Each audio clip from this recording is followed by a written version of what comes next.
Vida, ela não se define por tamanho.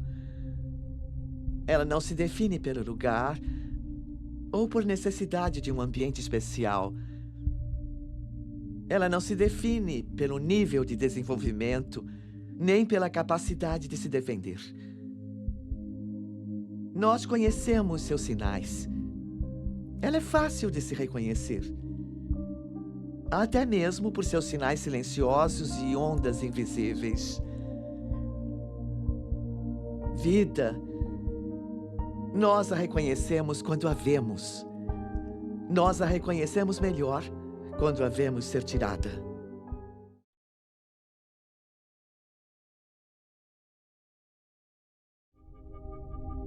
Versão brasileira. Wood Video, São Paulo.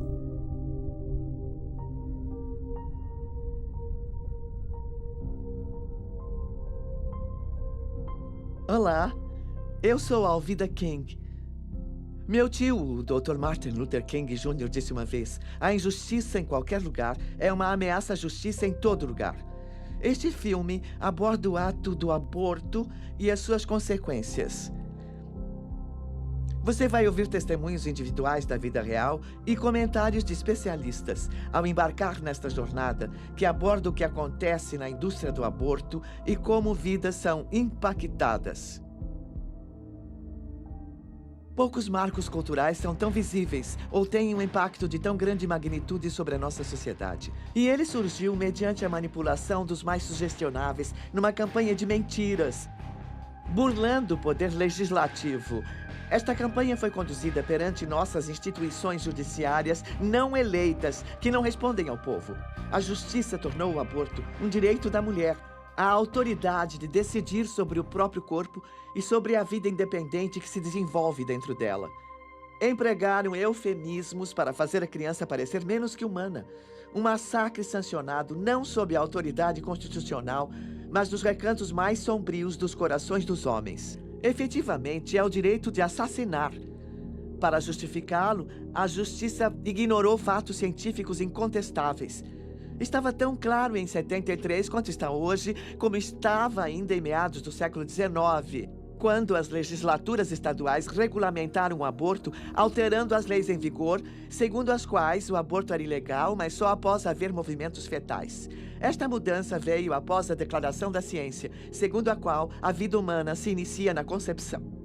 Em 1857, a Associação Médica Americana declarou a existência independente e real da criança antes do nascimento como um ser vivo. É uma questão de ciência objetiva. Só quando perceberam que era um ser humano, colocaram leis em vigor após 1860. Depois de terem entendido a biologia, houve um movimento liderado nos Estados Unidos por médicos para proibir o aborto. Na lei da época, a vida foi definida como um dom imediato de Deus, um direito inerente à natureza em cada indivíduo e que começa no entendimento da lei, assim que a criança se mexe no ventre da mãe. Mas hoje temos instrumentos melhores para determinar quando a vida começa. Diziam que começava nos movimentos fetais, quando o bebê chutava, mas hoje sabemos que ela começa na concepção.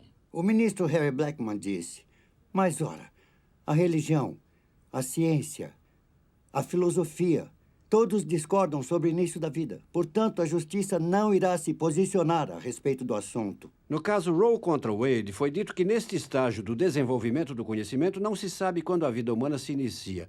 Ora, isso é uma mentira intelectualmente desonesta. Muito bem.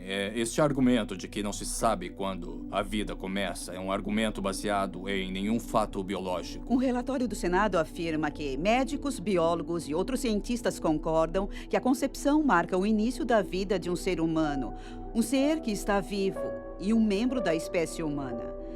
Há um esmagador consenso a respeito da questão em inúmeras obras médicas, biológicas e científicas. Com certeza trata-se não do corpo da mulher, entretanto dessa nova vida, desse novo embrião, esse novo início, como um ser humano distinto. Mas para saber ser um ser humano, não me interessa o que a jurisprudência diz, não me interessa o que a própria história diz, o que a filosofia diz, não me interessa o que a tecnologia diz. Se eu sou um legislador, eu quero saber o que a ciência diz de quando há um ser humano.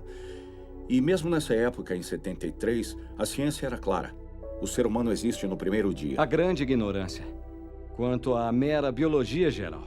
Entende? É impressionante, porque estamos numa situação onde existem políticos que começam a citar frases tipo do século XIII, entende? Que não se sabe quando a vida começa, porque qualquer um com consciência sabe quando a vida começa. Ou seja, a literatura já existe, a ciência está pronta. Ao derrubar as leis contra o aborto, a justiça inventou um direito das mulheres que nunca existiu e subtraiu dos nascituros um direito que sempre existiu, sem que um estatuto definisse explicitamente. Se cada pessoa no planeta possui o direito inerente à vida, ele principia quando ela se torna um ser humano.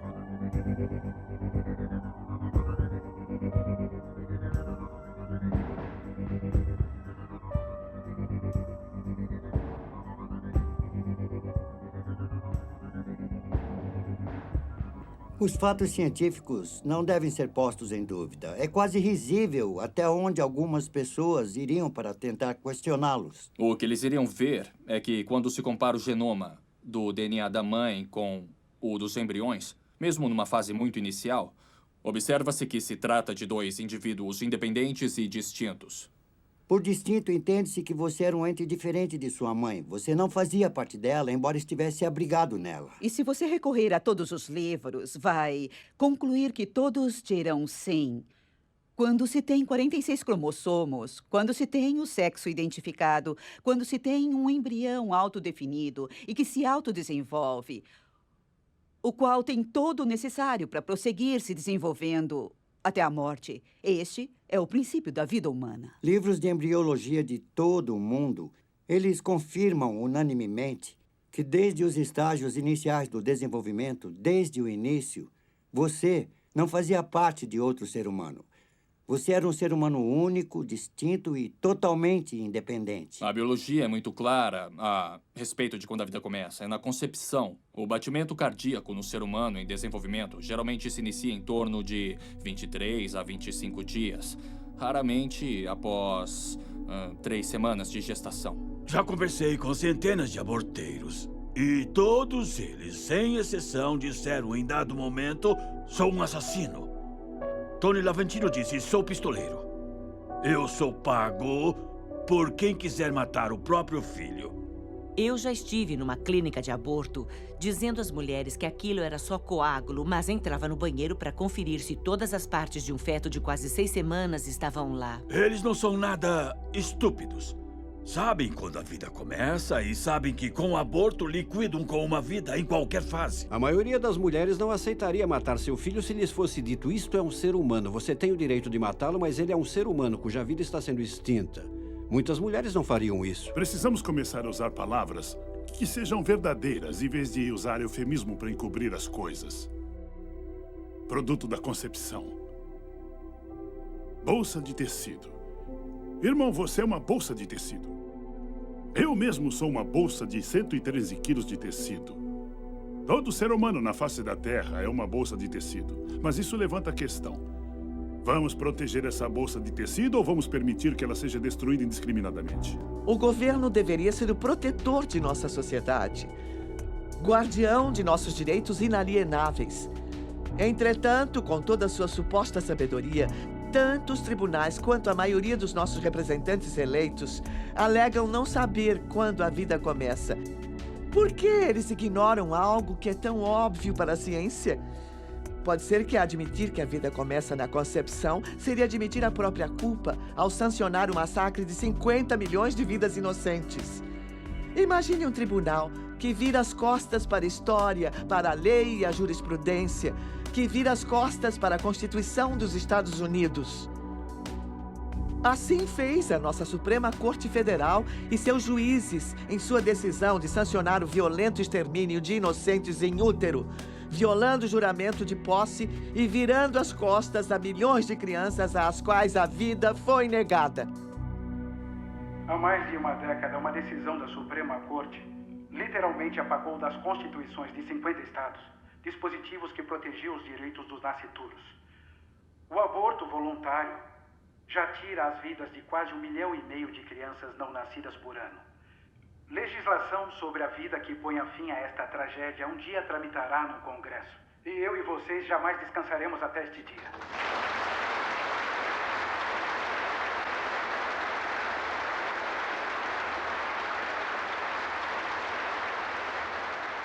A menos que até que seja provado que o nascituro não é um ser vivo, os seus direitos à vida, a liberdade e a busca da felicidade devem ser totalmente protegidos.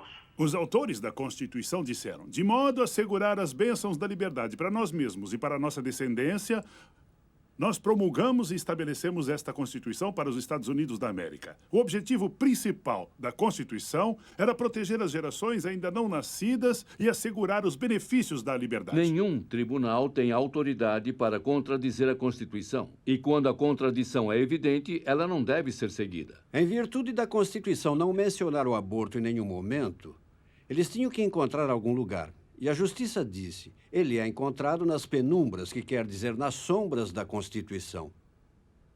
A Suprema Corte não pode revogar direitos que são tão inalienáveis. Então, Roy contra Wade e Doe contra Bolton são ficção, que já custou mais de 50 milhões de vidas. A Suprema Corte não concedeu o direito absoluto das mulheres matarem seus filhos nascituros. Ao revogar o que sempre foi um direito natural, eles legitimaram um homicídio sob forma de aborto, tornando uma decisão médica confiado aos médicos e decidido em consulta com a mulher grávida.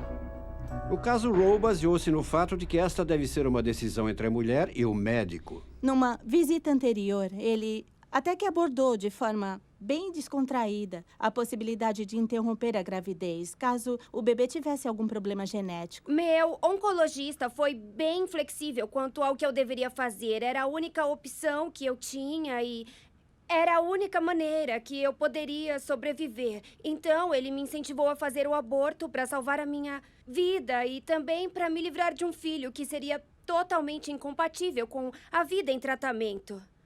Enquanto os defensores do aborto voluntário comemoravam a decisão do caso Roe, muitos profissionais de direito e até da esquerda radical sabiam que essa era uma decisão indefensável sob a perspectiva jurídica. Não bastou a justiça inventar um direito. Ela o fez alheia à história e cega aos preceitos da ciência e da lei. Eu vou te dar o parecer do maior professor de direito liberal dos Estados Unidos, Larry Tribe, de Harvard. E, segundo ele, essa é uma posição indefensável. A própria Suprema Corte, em 1992, em paternidade planejada contra Casey, disse claramente que se fosse para eles uma questão de julgamento, a priori, se não houvesse jurisprudência, eles poderiam perfeitamente não contemplar o direito ao aborto. Então, esse tribunal passou a dizer que, como houve precedente em Roe contra Wade em 73, temos que respeitá-lo, o que é apenas uma péssima lógica jurídica que não é seguida em nenhuma outra área do direito. Hoje se define precedente como qualquer coisa que um juiz diz, uma vez que ele está acima de você. Porém, a maior autoridade não é o juiz, é a Constituição dos Estados Unidos. Em nenhuma outra área do direito se defende um precedente simplesmente porque ele existe, pois uma decisão errada é uma decisão inconstitucional. Então, no caso, se você respeita a Constituição, deve-se rejeitá-lo. O mito não é que eles não sejam filhos e que não sejam pessoas. O mito é que não podemos negar a proteção aos filhos, enquanto no útero, mas reservá-la para nós mesmos. Na realidade, não podemos. Assim que você retira a proteção de qualquer um da família, individualmente ou em grupo, você o está negando a todos. O direito à vida está na 5ª emenda e na 14ª emenda da Constituição.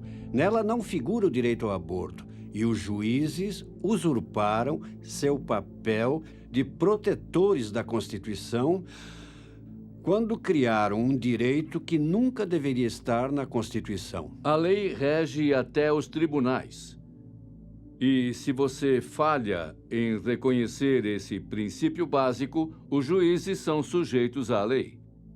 Então tem-se a distorção, mas isso não a torna lei. Não há nada na Constituição que diga que a Suprema Corte Federal tem o direito de legislar sobre tudo. É para isso que existe o poder legislativo. Cidadão consciente deve admitir que, se a política do governo sobre questões vitais que afetam todo o povo acaba sendo irrevogavelmente determinada por decisões da Suprema Corte Federal, as pessoas deixam de ser seus próprios governantes, tendo, dessa forma, praticamente delegado o seu poder às mãos da eminente corte. Bem que Abraham Lincoln, por ocasião do seu discurso de posse, disse basicamente que se a Suprema Corte é árbitro último do que a Constituição diz, então deixamos de ser os nossos próprios governantes e a Suprema Corte, então, é a nossa tirana. Um desfecho previsível que se desenrola a partir deste direito fabricado poderá ser visto num segmento da nossa sociedade. Se os abortos continuarem e a tendência predominante persistir, a coletividade afro-americana verá um nítido declínio populacional, pois não teremos mais a taxa de reposição de 2,1 necessária para manter uma população estável. Com o tempo, a nossa população distinta se tornará politicamente irrelevante. Tudo pelo que temos lutado e conquistado até hoje em nossa história não terá sido nada além de um breve momento, quando fizemos a diferença e tínhamos uma voz no palco político dos Estados Unidos. Silenciada pelas mãos dos pró-aborto. Nos Estados Unidos, após Roe contra Wade, cerca de 10% da raça branca foi dizimada via aborto e 28% da raça negra foi dizimada pelo aborto também. Para cada 5 mulheres afro-americanas que engravidam, 3 optam por abortar. Todos os dias, 1.452 crianças afro-americanas, dentro de um total de 4.000, morrem em útero via aborto. Afro-americanos constituem 12% da população, mas compõem 36% de todos os abortos. Então, somos desproporcionalmente afetados pelo aborto. E o aspecto racial disso é, sim, muito claro. Eles fazem abortos 2 vezes mais do que o resto da sociedade norte-americana. Isso não acontece por acaso. Abortos acontecem quando pessoas são um alvo. Após 35 anos de abortos, já perdemos 14 milhões de vidas. Utilizamos só 25% de todos os outros serviços, mas quase 45% dos abortos realizados. Cada mulher deve ter 2,1 filhos para manter uma população estável num país desenvolvido como os Estados Unidos. Como pela primeira vez em 2003 a natalidade negra ficou abaixo da taxa de 2,1, dentro dos próximos anos a população negra atual entrará em declínio. Como afro-americano, eu sei que a maioria das pessoas considera a escravidão como sendo a pior coisa que já aconteceu nos Estados Unidos. Mas devido ao fato de eu estar aqui vivo hoje, e o aborto certamente não teria me facultado esse privilégio, então eu digo que o aborto é a pior coisa que já aconteceu nos Estados Unidos. Muita gente considera a escravidão como sendo a prática mais hedionda que o governo dos Estados Unidos já permitiu. E também há aqueles que sabem que até os africanos trazidos nos navios negreiros, que perderam a vida, talvez 1 ou 2 milhões, são apenas uma parte de uma grave prática opressiva que perdura até hoje. Nos Estados Unidos, desde Roe contra Wade, 14 milhões de bebês afro-americanos somaram-se ao contingente dos que vêm sendo oprimidos, seja pela cor da pele e, mais recentemente, pelo tempo de gestação. Eu creio que o maior fracasso em relação à questão do aborto tem sido a liderança negra. Estou muito preocupado que o clero negro e nossos representantes negros no Congresso e nossas organizações sociais, como a Associação Nacional para o Progresso das Pessoas de Cor, mantêm profundo silêncio sobre a questão. E se cala, então consente. Aí temos essa horrenda realidade, com as lideranças negras ajudando a perpetuar o genocídio de seu próprio povo.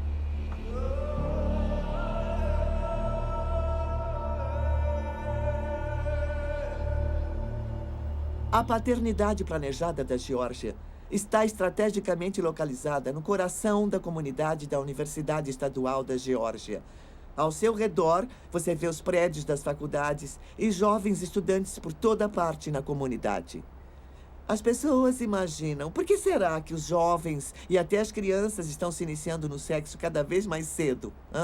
Bem, não é tão difícil de descobrir. Você tem a paternidade planejada no centro da comunidade universitária, não muito longe das escolas de ensino médio e com jovens caminhando por toda parte. E que podem entrar lá e receber orientação de paternidade gratuita, anticoncepcionais a baixo preço e preservativos grátis. E quando tudo falha, eles fazem aborto. 20 anos após Roe contra Wade, as pessoas organizaram suas vidas pessoais em torno da disponibilidade do aborto como alternativa quando a contracepção falha. A paternidade planejada é um dos maiores distribuidores de recursos de controle de natalidade, mas eles falham 2 milhões de vezes por ano nos Estados Unidos. E o que vemos, segundo o Instituto Alan Guttmacher, que é um órgão de pesquisa da paternidade planejada, Quase 2 em cada 3 mulheres praticando aborto usavam contraceptivos quando engravidaram. Assim, é uma maravilhosa forma autorrealimentada de se vender um produto. Aí o produto falha, aí se oferece às pessoas o aborto para corrigir a falha do produto que eles mesmos vendem. Tínhamos um programa de venda de abortos que se chamava de educação sexual. Era vencer a timidez natural, separá-las dos pais e de seus valores e nos tornarmos os especialistas em sexo das vidas delas para que recorressem a nós. Aí dávamos um anticoncepcional de baixa dosagem e ficavam grávidas. Ou um preservativo defeituoso porque não tínhamos os mais caros, só os mais baratos. Nossa meta era entre 3 e 5 abortos de cada menina entre as idades de 13 e 18 anos. Sendo jovens de tenra idade, eles estão sexualmente ativos. E dizem que, se conseguirem fazer uma menina de cerca de 16 anos fazer um aborto, ela irá fazer mais 3 ou 4. Porque ela permanece sexualmente ativa. Então, dão anticoncepcionais, oferecem as marcas mais baratas de tudo e ainda usam a máscara de que querem ajudar e enganam todo mundo.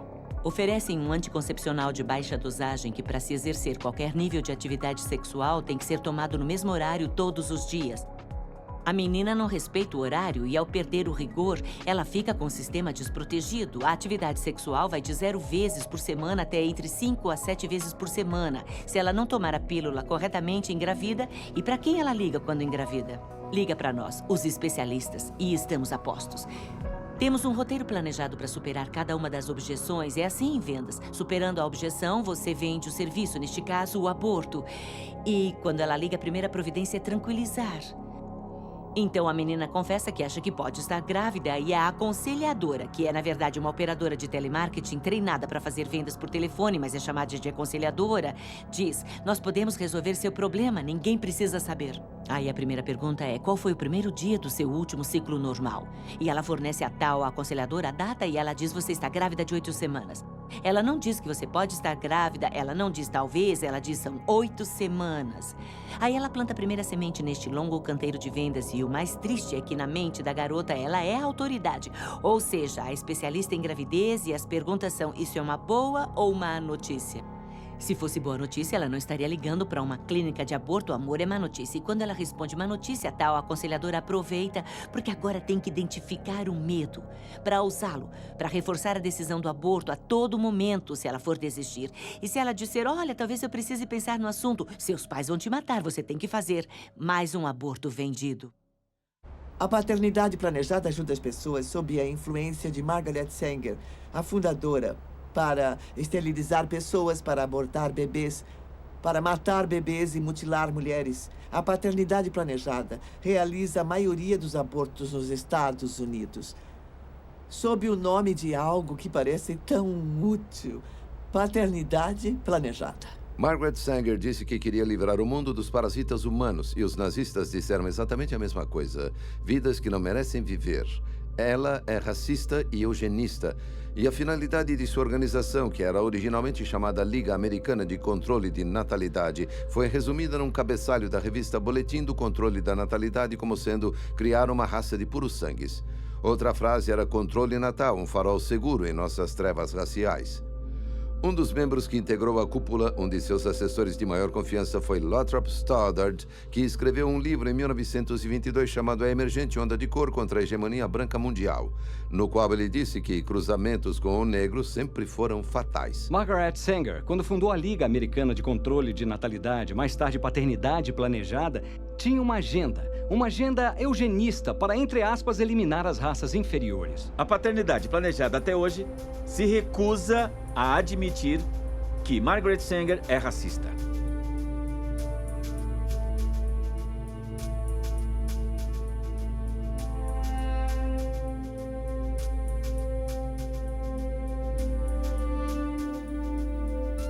Embora nenhuma conexão direta tenha sido estabelecida entre Margaret Sanger e Adolf Hitler, Há elementos nazistas suficientes que indicam que suas filosofias estão mutuamente alinhadas e que eles compartilham muitos dos mesmos ideais distorcidos. É pouco divulgado, mas nos Estados Unidos a esterilização forçada de mulheres das minorias só parou em 1972. Muitas centenas de milhares de mulheres foram esterilizadas contra a vontade delas. Após a decisão do caso Buck contra Bell, em 1929, quando um dos juízes da Suprema Corte disse a infame frase "3 gerações de imbecis já é o bastante". O Projeto Negro tinha como alvo específico fazer pessoas percorrerem todo o Sul e convencerem os negros a não terem filhos. Margaret Sanger estava profundamente envolvida com o eugenismo nos Estados Unidos. Parte dos ideais promovidos pelos nazistas foram criados por eugenistas britânicos e norte-americanos. Na primeira publicação de Margaret Sanger, que se chamava Boletim do Controle da Natalidade, saíram artigos escritos por médicos do Terceiro Reich. E sabemos também que na Alemanha nazista havia um tal Dr. Hans Harmsen, o qual escreveu todos os guias de esterilização para o Terceiro Reich.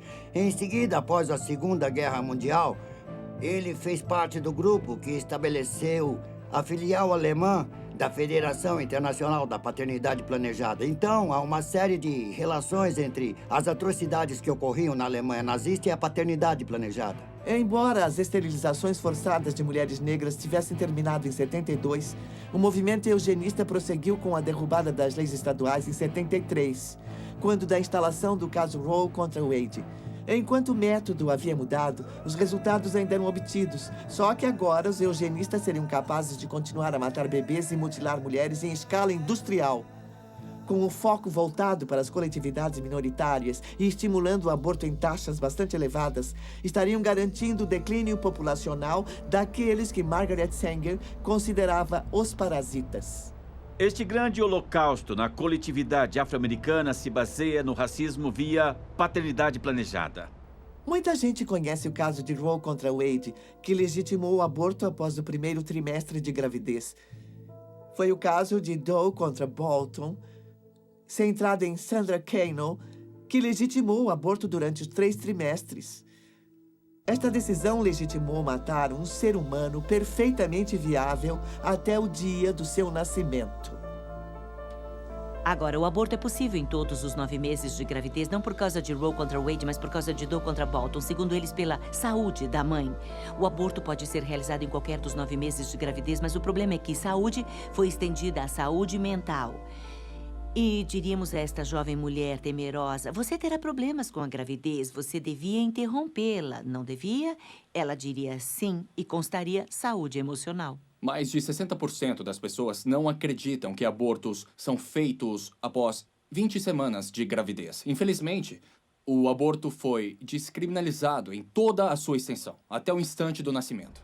Assim que a proteção da vida foi retirada de todos os 9 meses de gravidez, a paternidade planejada acelerou sua agenda eugênica, instalando a maioria de suas clínicas de aborto, agora legalizadas, nos bairros das minorias. A Federação para a Paternidade Planejada dos Estados Unidos instala a maioria de suas clínicas de aborto em bairros de minorias e realiza a maior parte de seus abortos nas mulheres das minorias.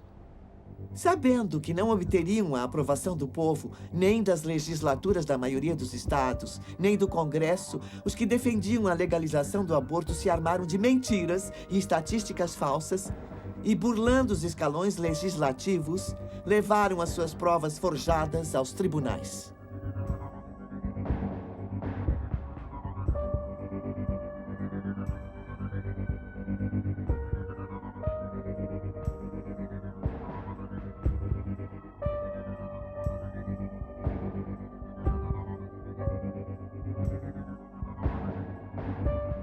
Havia dados verdadeiros antes do aborto ser legalizado, quando entre 40 e 70 mulheres morriam por ano por abortos nos Estados Unidos. Mas o problema é que então todos eram amplamente divulgados e depois de Roe contra Wade foram omitidos. Por isso nós cremos que entre 50 e 100 mulheres morrendo pelo chamado aborto legal é provavelmente ainda o número mais preciso nos Estados Unidos. Aqueles que buscam acabar com as leis que protegem os nascituros encontram os peões perfeitos para serem sacrificados em sua cruzada mortal. Mulheres sagazes, bem instruídas e bem educadas foram orientadas a assediar suas semelhantes mais vulneráveis, manipulando-as para pensarem que o apoio delas ao aborto tornaria suas vidas muito mais significativas. Tanto Norma McCorvey quanto Sandra Kano, cujos nomes estão para sempre associados ao extermínio de bebês em gestação, nunca fizeram abortos. Elas deram à luz, enquanto astuciosos advogados usavam seus nomes para sugar a vida de milhões de outros assim chamados filhos indesejados. Enquanto estes advogados clamavam pelo direito de escolha das mulheres, que escolha é essa se apenas uma opção oferecida? Essa é a falácia essencial do assim chamado direito de escolha das mulheres. Na maioria dos casos, não há escolha nenhuma. A decisão é tomada sem orientação ou baseada na desinformação. Não são apresentadas outras opções e a mulher é forçada a tomar uma atitude mortal. O slogan número 1 dos pró-aborto é pró-escolha. E a maior ironia desse slogan é que, se perguntarem às mulheres que fizeram aborto por que você fez o aborto, a resposta número 1 é: eu achei que não tinha outra opção. A maioria, talvez mais de 80% dos abortos nos Estados Unidos ocorrem sob alguma forma de coerção. Resumindo, não é escolha da mulher. Uma vez uma senhora que me ligou à tarde e ela disse que queria marcar uma consulta para a filha vir e fazer um aborto. Perguntei, ela quer fazer o aborto? Olha, essa escolha não é dela. Então procurei orientação junto a uma aconselhadora cristã. Ela continuou dizendo que eu precisava fazer o aborto e que ter ele não seria a melhor coisa para eu fazer e isso não seria bom para os meus filhos. Então eu contei para o meu noivo, eu disse para minha mãe, disse aos outros membros da minha família e de repente todo mundo dizia: isso não se faz, você não pode ter ele, você não vai ter ele, não é bom para as crianças, não é bom para você, isso não é bom para o nosso casamento, eu não quero criar esse filho. Teria sido alguém que teria mudado a dinâmica da nossa família. E as relações que eles teriam criado teriam mudado a todos com quem eles interagiriam. Mas eles não estão aqui. Num aborto, não se trata de escolha, trata-se de desespero.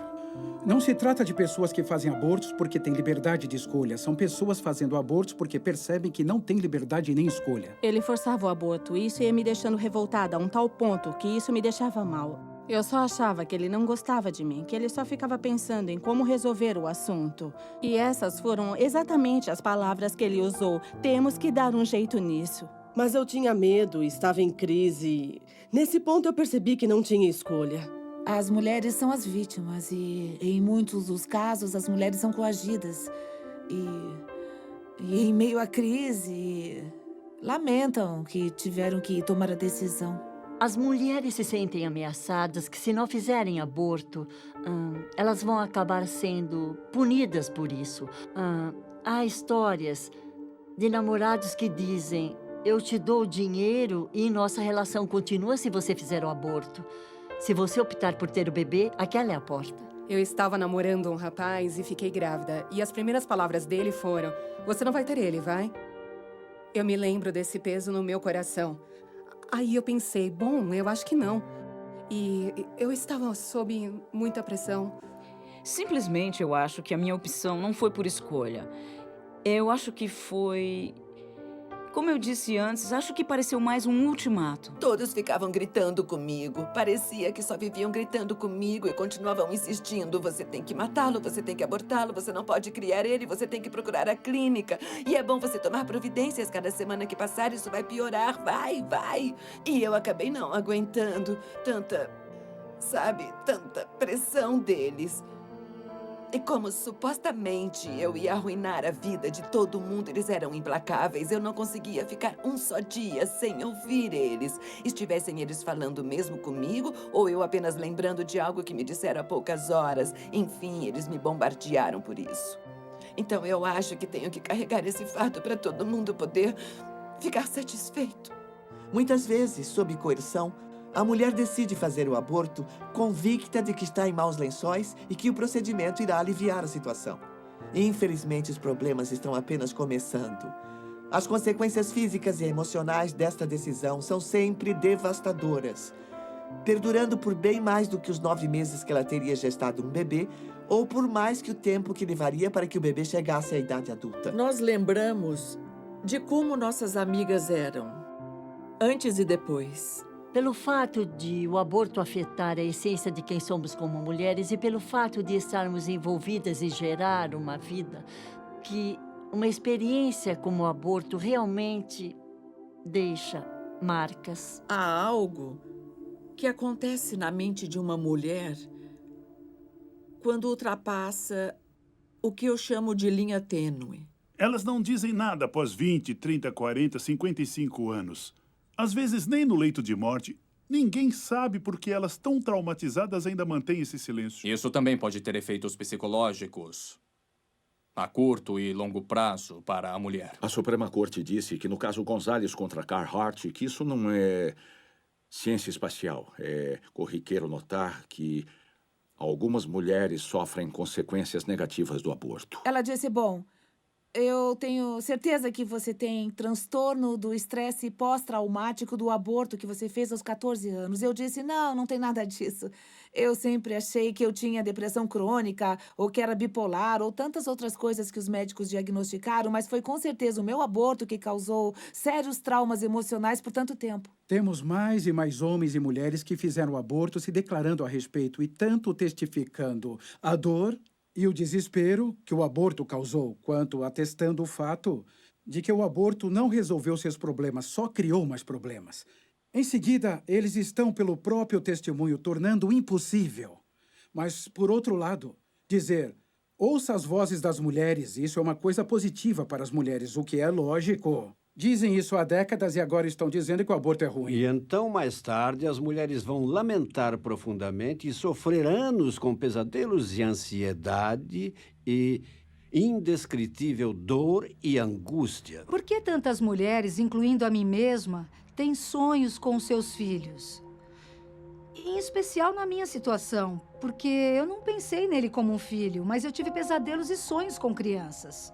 Eu conheço muitas mulheres que sofrem com pesadelos, que ouvem choros de bebê durante a noite, que são simplesmente incapazes de se relacionar com os filhos vivos. E o medo de ser descoberta. E se as pessoas souberem o que você fez? Quando as pessoas te acham uma deusa, não fazem ideia de que você matou 4 pessoas. A tristeza e a vergonha, às vezes quase me sepultavam. Depois eu saí de lá e fui pra casa. Acho que foram os hormônios ou a ficha não caiu, mas as emoções, a realidade de tudo que aconteceu, e eu só me lembro de me encolher num canto e arrancar meus cabelos, e eu só pensava, eu não acredito, não acreditava que tinha feito aquilo. Em vez de só passar por uma crise de gravidez de 9 meses, eu já passei por 20 anos de inferno na Terra, só por exercer o meu direito de escolha. As mulheres dizem com frequência, não me disseram que eu ia sofrer por anos com meu aborto. Ninguém me disse que eu teria pesadelos com meu bebê. Não me avisaram que eu viria a me arrepender tão amargamente que ia preferir me matar a continuar a viver. Não. Daqui a 10 minutos você não vai nem lembrar. Isso é mentira. Um dos efeitos mais devastadores do aborto em muitas mulheres é o suicídio. Há estudos indicando que adolescentes que fazem aborto têm até 6 vezes mais chances de tirar a própria vida no prazo de 1 ano após terem interrompido a gravidez. E muitas mais ainda planejam e até tentam o suicídio numa tentativa de pôr um fim à dor que sentem. Não se fala em estatísticas precisas, mas suicídios e tentativas de suicídio entre mulheres que se submeteram ao aborto são uma realidade que o outro lado se recusa a admitir. Cheguei a achar que a única maneira de escapar do tormento era tirar a minha própria vida. E, sendo a covarde que eu era, eu bebi o máximo que eu pude, entrei na minha banheira cheia d'água e, com uma lâmina de barbear, eu cortei os meus pulsos e eu apenas fiquei lá deitada olhando a água da banheira ficar vermelha. Não era uma coisa que estava acontecendo conscientemente, que eu pudesse dizer, puxa, estou tão triste por eu ter feito o aborto, que eu vou usar essas drogas. Era apenas um profundo sentimento de vazio e desesperança, que não havia mais nada pelo que valesse a pena viver. E planejei como eu ia acabar com a minha vida, sabe? Tantas vezes. Eu fui diagnosticada com depressão clínica em 91. Com certeza foi devido aos abortos. Eu me tornei extremamente suicida depois dos abortos. E eu cheguei ao ponto de tentar tirar a minha vida várias vezes. Tinha 12 anos de idade. Ela entrou mascando chiclete e estava tão descontraída. Ela fez o aborto e voltou 2 semanas depois para a consulta. Ela não saía mais do quarto, não saía. Abriram a porta e ela estava lá. Ela tinha um caco de vidro e cortou os pulsos.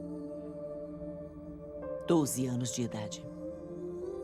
Mas todas chegamos ao momento em que nos damos conta de que éramos mães e que matamos nossos filhos. É doentio, uma sensação mórbida. Avisos raramente são oferecidos. As mulheres quase nunca ouvem a história inteira do que estão se envolvendo quando autorizam um aborteiro a matar o bebê dentro delas. Nem sobre as consequências e efeitos conhecidos, como câncer de mama, vertigens e outros traumas femininos. Ainda que eles só afetem metade das mulheres ou 1/4 das mulheres.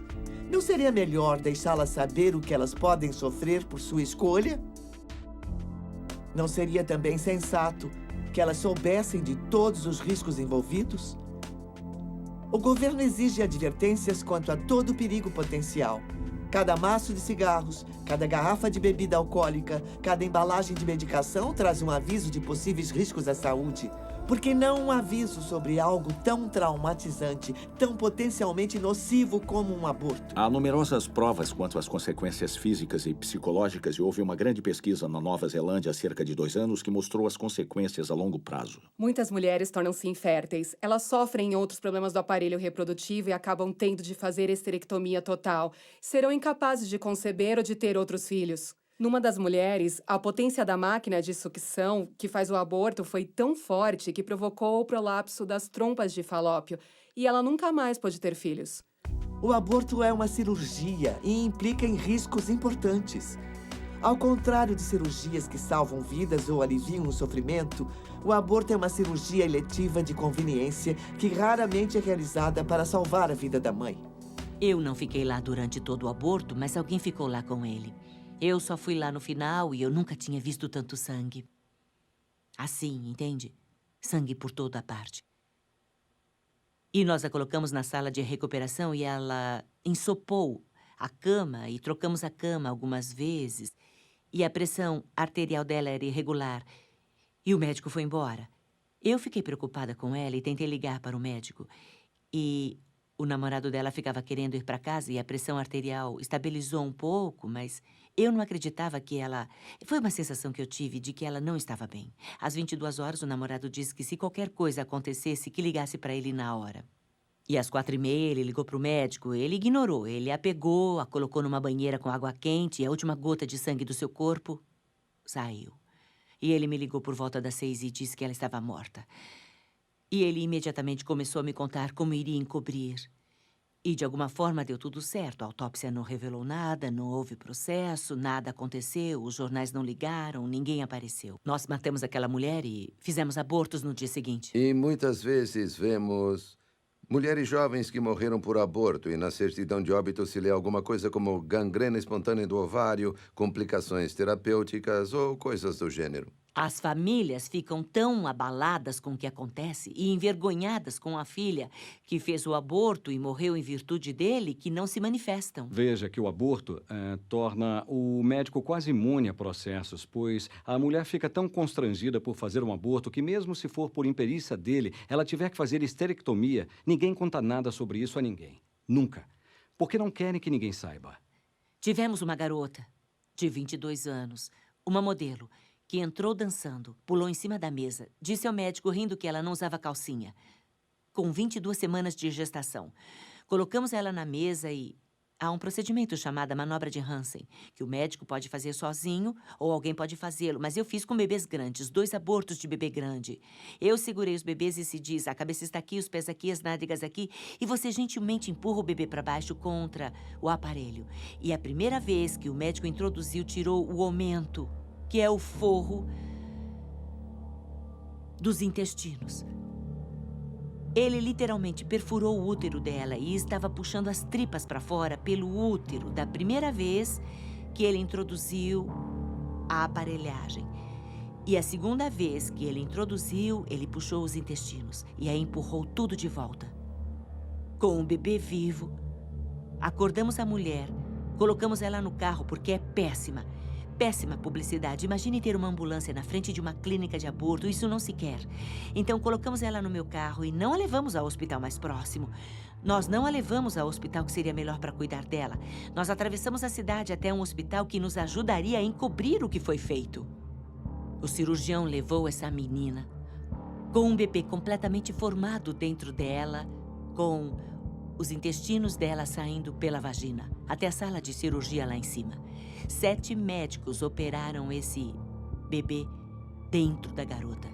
Tiveram que fazer a colostomia, a ressecção do intestino para esvaziá-lo no saco. Aí retiraram o bebê, enrolaram em lençóis descartáveis e colocaram no incinerador do hospital. E todos os 7 médicos falsificaram o laudo. Nós matamos aquele bebê assim. Os médicos falsificaram o laudo, dissemos à garota que ela teve gestação abdominal e ela não nos processou. No caso Roe contra Wade, a justiça tornou a questão do aborto uma decisão entre a mulher e o seu médico. A verdadeira consequência disso é que a decisão entre ter o bebê ou encerrar a sua vida, na grande maioria dos casos, é delegada à mulher em crise, numa consulta com uma pessoa que ganha vida vendendo abortos. A sineta da caixa registradora ocupou o lugar do choro do recém-nascido. A maioria das mulheres nos Estados Unidos que fizeram aborto vão lhe dizer que elas nunca viram um aborteiro. Elas nunca veem esse médico até ele estar entre as pernas dela na clínica de aborto, violando-a com os instrumentos. As mulheres quase nunca consultam seus médicos. Elas procuram umas clínicas. Elas decidem que querem fazer o aborto. Então, essa ideia da importância do papel do médico pessoal é uma fantasia.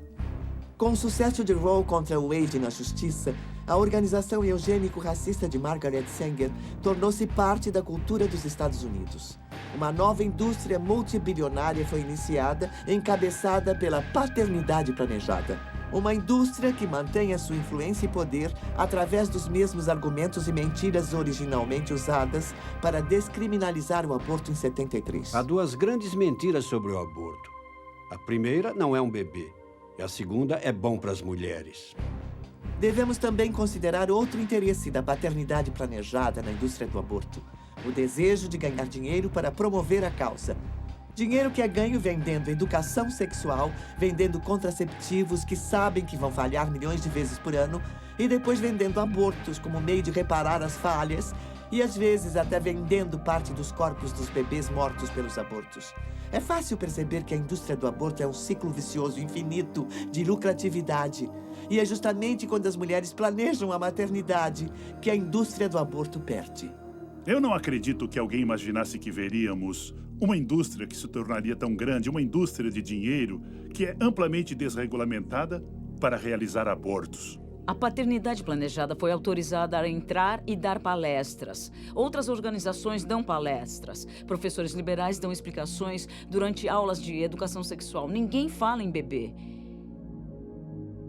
É produto da concepção, que pode ser removido se você não o quiser. Ao legalizar o aborto, a Suprema Corte abriu as comportas para que a indústria possa faturar bilhões de dólares com o sofrimento e a dor de mulheres e a morte de milhões de bebês inocentes, através da exploração da delicada situação em que muitas mulheres se encontram. No instante em que a mulher se vê mais vulnerável, aborteiros legitimados pela justiça oferecem um serviço que promete resolver o problema. Mas, ao contrário de outras empresas, eles deixam suas clientes sofrerem com as consequências sem oferecerem garantias nem reembolso quando o produto deles apresenta defeito. O aborto é um produto habilmente comercializado, vendido a pessoas muito fragilizadas, em crise. Elas compram o produto em busca de solução e descobrem que é defeituoso. Disseram que tínhamos de faturar $40 mil por semana para podermos ficar aqui. É claro que descobrimos depois que ele estava mentindo. Que ele queria apenas capitalizar recursos financeiros, entende? O aborto é um ramo muito lucrativo. Abrimos uma clínica em 30 dias. Ela cobriu os custos no primeiro mês. Era uma usina de lucro. E já estávamos a caminho de abrir mais clínicas. Digo, aliás, que o nosso plano era abrir mais 3 clínicas em 1983 para que eu pudesse ser milionária em 84. Há muito dinheiro envolvido. Nós nunca aceitávamos cheque. E nós aceitávamos cartões de crédito, mas torcendo o nariz. Sempre pedíamos às mulheres para trazer dinheiro. E por quê? Ora, para não precisar declarar ao leão. Eles ficavam umas 2 ou 3 horas e queriam fazer 20 abortos ou 30 e pegar o dinheiro e ir embora. Para eles não interessava se a instrumentação não estava limpa, se a instrumentação não estava em ordem. Eles só queriam ganhar o dinheiro, cumprir o turno e ir embora. Davam visto na planilha, juntavam e apresentavam no final do dia. Nós somávamos e pagávamos em dinheiro, sem nota fiscal, sem declaração. Mas imagino que pessoas que ganham a vida matando bebês provavelmente declaram imposto de renda, você não acha? Nunca sabemos exatamente quanto é faturado, porque a indústria do aborto se esconde embaixo das saias das pacientes, sob alegação de sigilo médico. Quando uma organização fatura milhões e mais milhões de dólares disponibilizando abortos, e muitas vezes em coletividades onde é o único fornecedor, eles têm um monopólio disso. Então, por que não promoveriam mais abortos, então? Porque mais abortos implicam mais dinheiro.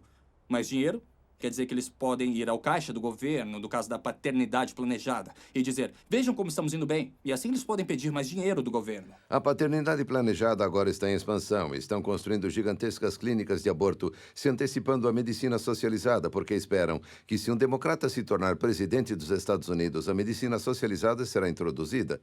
E então poderão cobrar entre $1.000 e $1.500 por abortos durante o primeiro trimestre, e tudo será pago pelo governo. Os defensores do aborto têm interesse financeiro nas mulheres que querem fazer aborto porque eles ganham se elas fizerem, e eles não ganham se elas não fizerem. Então, o que acha que ele vai mandar que elas façam? Se o auxílio às mulheres estivesse no centro da indústria do aborto, o assim chamado serviço de acabar com a vida do bebê poderia ser oferecido por muito menos do que é geralmente cobrado. A clínica permaneceria no azul e ainda teria muito lucro.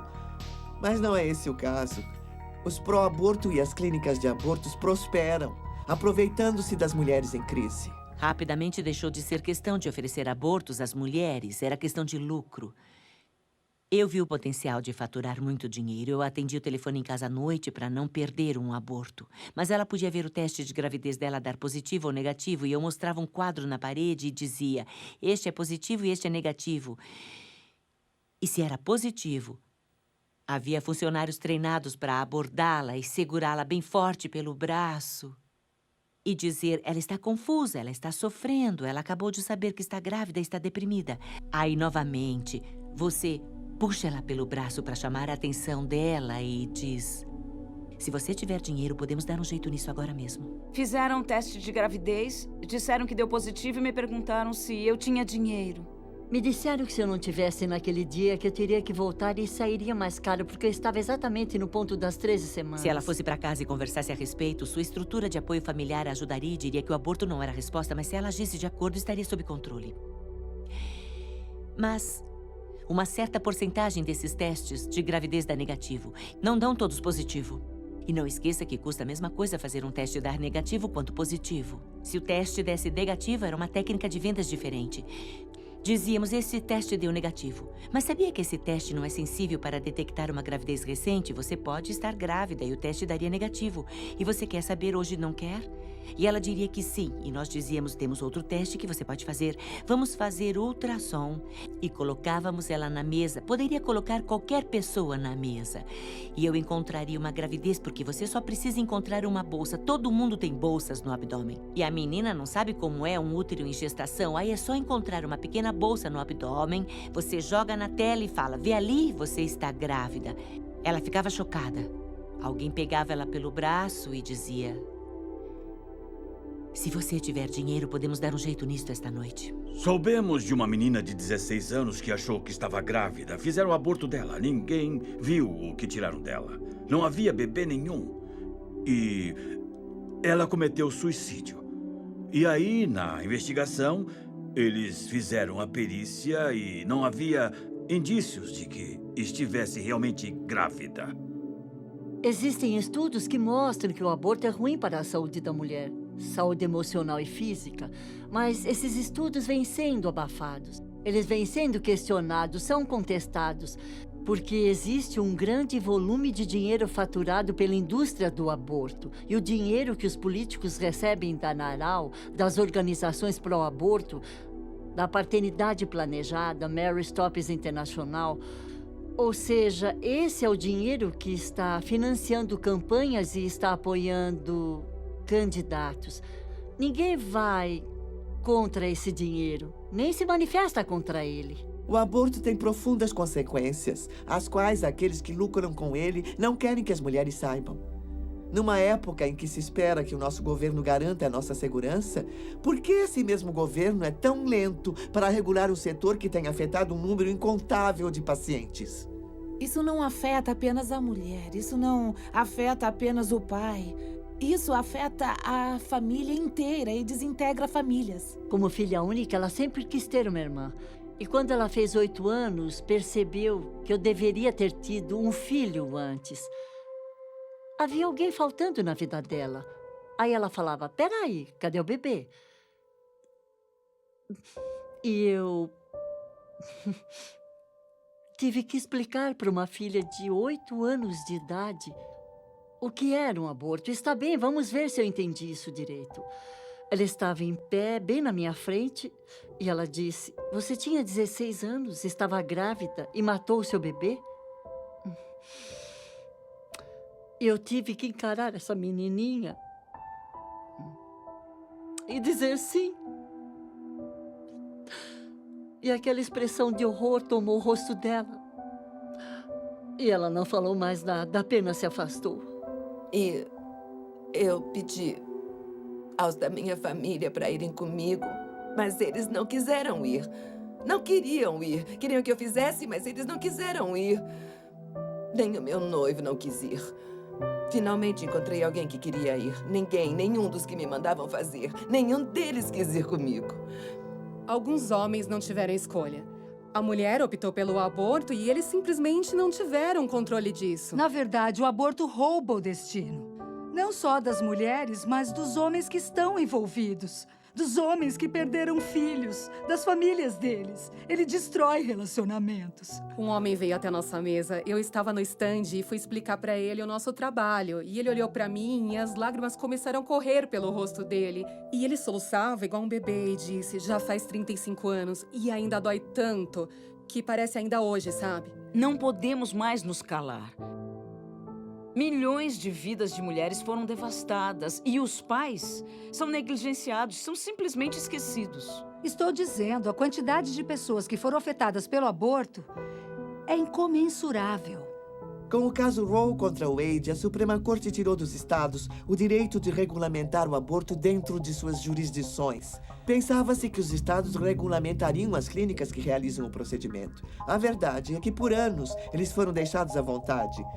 Os aborteiros de fundo de quintal simplesmente se instalaram abertamente sem sanear seus procedimentos. Trata-se de um ramo altamente lucrativo e a segurança das mulheres dificilmente era levada em conta em se tratando da lucratividade. Podíamos fazer de 20 a 30 abortos por hora, se preciso, no mínimo 20. Tínhamos 21 kits de instrumentação, só esses. Portanto, era impossível retirar a instrumentação, limpá-la, esterilizá-la, ajustar a temperatura do esterilizador para fazer 20 minutos de esterilização e depois esfriá-la. Eu tive mais experiência do que eu gostaria de ter tido com as condições de imundície no interior das clínicas de aborto. Quando estávamos no sul da Califórnia, íamos atrás dos pequenos aborteiros sujos ao redor de Los Angeles, San Diego e Orange County, que se instalavam nos pequenos shoppings. Praticamente assinavam um contrato hoje e matavam bebês amanhã. Íamos lá fuçar nas latas de lixo deles e eles pegavam as notas do caixa e jogavam fora. E os bebês eram jogados fora junto com o lixo comum. Claro, violando toda e qualquer legislação sanitária existente. Pois é, tínhamos uma taxa de infecção em torno de 75%. Entende? Mas isso era só da instrumentação não esterilizada. Nossa taxa de complicações no fim do meu tempo lá era de cerca de 1 em cada 500 que precisou de uma cirurgia por complicações ou que morreu. Tivemos uma que morreu. Mas por não termos estatísticas reais e se você puder encobrir, você não registra. Nenhum caso nosso foi registrado. Então, não sabemos. Algumas das condições nas que mandávamos nossos agentes, eu ia lá pessoalmente, via-se, de fato, sangue no chão, sangue nas paredes. Via-se baratas e fezes de ratos. Em alguns desses lugares, você não entraria nem para cortar o cabelo. num lugar desses. Muito menos para fazer um procedimento cirúrgico tão invasivo. No hospital de Dallas, os médicos vão dizer que já viram abortos mal feitos ou veem abortos mal feitos o tempo todo. Um dos fatores que permitiu regulamentar as clínicas de aborto no Texas foram as denúncias envolvendo aborteiros ruins. Quando uma garota morreu e foram vistoriar a clínica, viram instrumentação enferrujada e que não tinha esterilizador nem água quente. A vida da mulher que decide abortar seu bebê nunca mais será a mesma. Não haverá um só dia em que essa decisão não irá afetá-la de alguma forma, seja física, emocional ou espiritualmente. Mas ela não sofre as consequências de tirar a vida de um bebê sozinha. Os homens e mulheres que trabalham na indústria do aborto também pagam um preço vendo a matança de bebês inocentes dia a dia. Isso constitui um imenso fardo emocional. Mas ninguém fala sobre o que acontece dentro de uma clínica de aborto, onde todo mundo briga. É o lugar mais caótico que se possa imaginar. Os médicos brigam, os enfermeiros brigam, todo mundo está usando drogas, todo mundo bebendo, entende, tendo casos. Mas é grotesco olhar para o bebê e não ver que ele é realmente um ser humano. E, entende, não tem diferença de mim ou de você, exceto no tamanho. Eu confesso que estive envolvida na morte de 35 mil bebês. No homicídio de uma mulher que sangrou até a morte por um aborto no 2º trimestre. Por 19 mulheres que fizeram esterectomia ou colostomias. E nunca nenhuma apareceu em nenhum jornal, nenhum processo. Mas eu não consigo lidar com o fato de eu mesma ter tirado a vida do meu próprio filho com o aborto. Ninguém lida com a morte e mentiras diariamente sem ser gravemente afetado por isso. E não houve ninguém que trabalhou nessa clínica que não tivesse jogado os bebês no lixo. E mesmo que eles não estivessem no lixo, eles já estavam enrolados numa toalha. Eu solicitei a um colega ginecologista que realizava abortos na época que colocasse um captador de ultrassom no abdômen de mulheres que estavam fazendo abortos, que mostrasse o feto sendo caçado pelo aborteiro e que finalmente acabava morto, aspirado e destroçado. Eu já sabia que o que estava acontecendo era errado, mas durante este processo de 5 dias, eles inseriram uma bucha expansível no colo do meu útero para dilatar lentamente durante 5 dias. Lá pelo 3º dia, eu estava deitada numa maca e o bebê começou a chutar demais naquela maca. E eu lembro que eu pensei, alguma coisa está errada e ela está tentando me dizer isso. Ela tinha razão, porque aí George Taylor entrou para enfiar uma agulha grande no meu abdômen. E quase imediatamente o meu bebê parou de chutar. E eu não senti ela chutar mais. Então eu sei que foi o momento em que ela morreu, mas demorou mais uns 2 dias antes de eu entrar em trabalho de parto. A enfermeira, ela vinha até a maca olhando embaixo das cobertas, me apalpava para ver se eu estava dilatado bastante e quando estivesse, ia ser levada para um outro quarto. Ela me levou com um soro de cadeira de rodas até esse outro quarto, onde todas as outras mulheres entraram. Eu vi que o quarto que eu entrei era uma espécie de banheiro com um sanitário.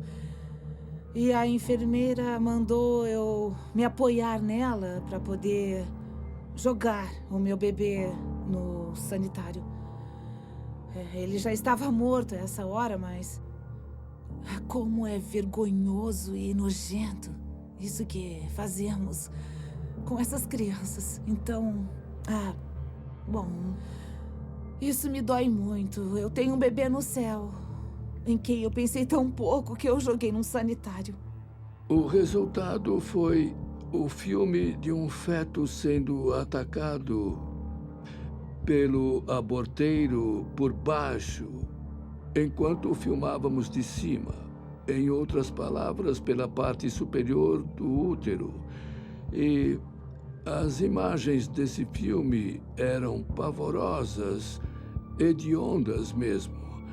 Ele mostrava realmente o feto sendo destroçado ao vivo e em cores. Não era um ultrassom preto e branco. Esse era em cores. Retirar pela cabeça era muito, muito difícil. Mesmo com 20 semanas. Uma vez um aborteiro ficou com uma menina na mesa por 6 horas tentando esmagar a cabeça do feto e não conseguia. Eu senti eles tirando os pedaços dele do meu corpo. Eu passei boa parte desses 20 anos tentando não lembrar disso, mas eu lembro. Ninguém sabe o que acontece numa clínica de aborto. A escolha mais promissora é a decisão que favorece a vida. A decisão de levar a gravidez até o parto. Em praticamente todas as coletividades de todos os Estados Unidos, existem organizações e pessoas dispostas a ajudar em prol de vidas que merecem florescer. Organizações e pessoas que não são movidas pelo desejo de ganhar dinheiro com o desespero dos outros. Estas são pessoas amáveis que desejam realmente ajudar a mulher em crise a fazer uma escolha, a escolha certa. Todo dia, por todo o país, pessoas de todos os estilos de vida e condições econômicas e sociais levantam-se e atendem aos apelos de seus corações para pôr um fim à anarquia e à desumanidade que é o aborto. Desde o aconselhamento de rua, tentando salvar aquela vida no último instante, até marchas que mostram aos nossos representantes eleitos que este é um assunto da maior relevância. Até organizações que tentam curar as mulheres afetadas por este ato brutal. Lentamente, as pessoas estão se conscientizando de que o aborto é errado e precisa acabar, e que nós, como sociedade, precisamos pôr um fim a essa injustiça. Nós, o povo, estamos começando a chegar à conclusão de que a vida, até a vida desde a concepção, é o principal direito inerente a toda a humanidade. Aqui está o bebê. É o batimento cardíaco.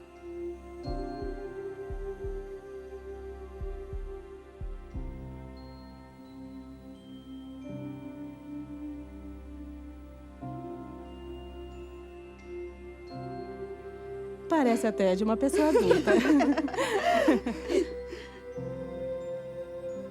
A frequência cardíaca é de 176 batimentos por minuto. Nossa! É. Sério mesmo? Uhum. É perfeitamente normal. Isso é normal? É normal. À medida que a gravidez progride, ele vai diminuindo. Eu sei que o coração bate rápido no começo.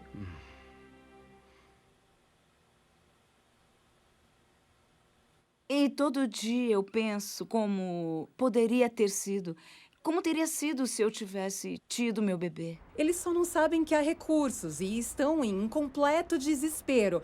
Por isso precisamos estar lá para amá-las, mostrar que nos preocupamos e levar a elas a ajuda que precisam. Se uma mulher está pensando em abortar, que não acredite nessa mentira, senão irá perder a maior bênção de sua vida. E essas mulheres têm que saber que são especiais e amadas, e isso ajuda 100%. Porque elas não querem necessariamente ver cartazes e faixas sobre o erro que estão cometendo. Elas sabem que é errado, elas sabem.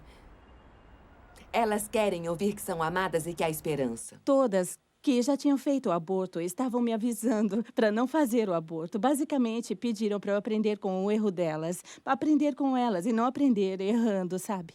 Quando você luta pela sua vida, você precisa saber pelo que está lutando. E se o que você está defendendo é uma vida, então como você pode destruir uma vida? Na esperança de vencer essa luta, isso é quase uma hipocrisia. Porque eu luto tanto para salvar a mim mesma que terei que matar alguém para conseguir isso? Quando eu compartilho aquilo que eu fiz, é esperando poder atingir pelo menos uma mulher com a verdade sobre o aborto, para que ela não faça a mesma escolha que eu fiz, para que não acredite na mentira. Quando você se cura do seu aborto, todas as outras questões que havia em sua vida evaporam, elas somem, são resolvidas. Eu precisava deixar de pensar, precisava deixar Deus me perdoar. E quando coloquei um rosto no meu problema, nunca mais tive problemas de depressão. Nós sabíamos que tínhamos feito o mais certo, mas ela, desde o momento que ela nasceu, reagiu de forma totalmente normal para um bebê recém-nascido e não tinha nenhum motivo para pensar que ela viria a ter qualquer problema mais tarde. Tive um menino. Ele está com 2 anos agora. Se olharmos isso em termos de continuidade, eu sei que os cientistas gostam de distinguir. É lógico, nós dividimos as coisas em categorias diferentes, porque é assim que enxergamos. É o melhor meio de podermos considerar os fatos científicos que estamos encontrando, mas o fato que não muda é que essa entidade genética, que inclusive já tem um gênero, deve prosseguir até morrer. Eu acho que se em algum momento um dos pais me pedisse para não abortá-los, certamente teria tido os bebês. Eu mantive o meu bebê até nascer e eu a entreguei para adoção. E estou feliz pelo que fiz. O aborto é, para mim, a derradeira exploração das mulheres. E nada disso está sendo discutido porque a realidade é essa. Assim que começar a ser discutido é que a sujeira vai aparecer. E a verdade aparecerá de fato sobre o que o aborto faz com as mulheres. Ainda mais com os bebês não nascidos, os bebês mortos. Isso vai acabar.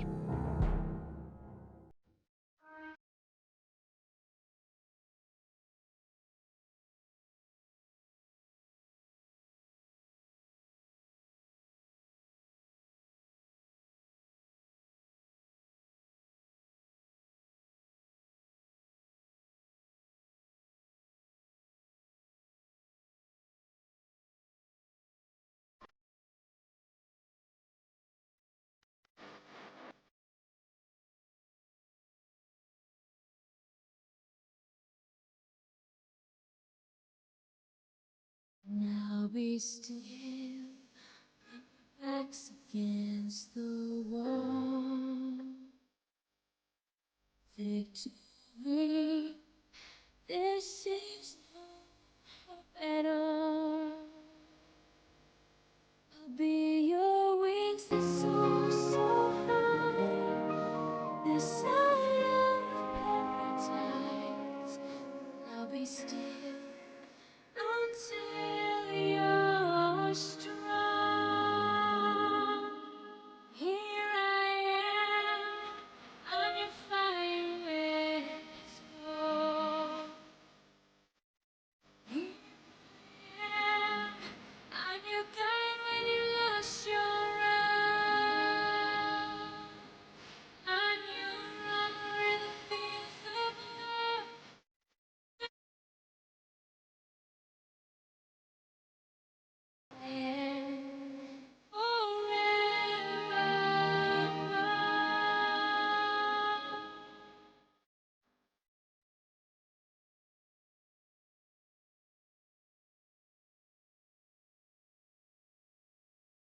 Take my hand when shadows hide your way. Take my hand, they'll come on brighter day.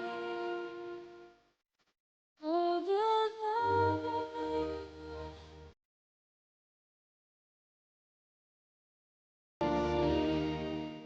Take my hand.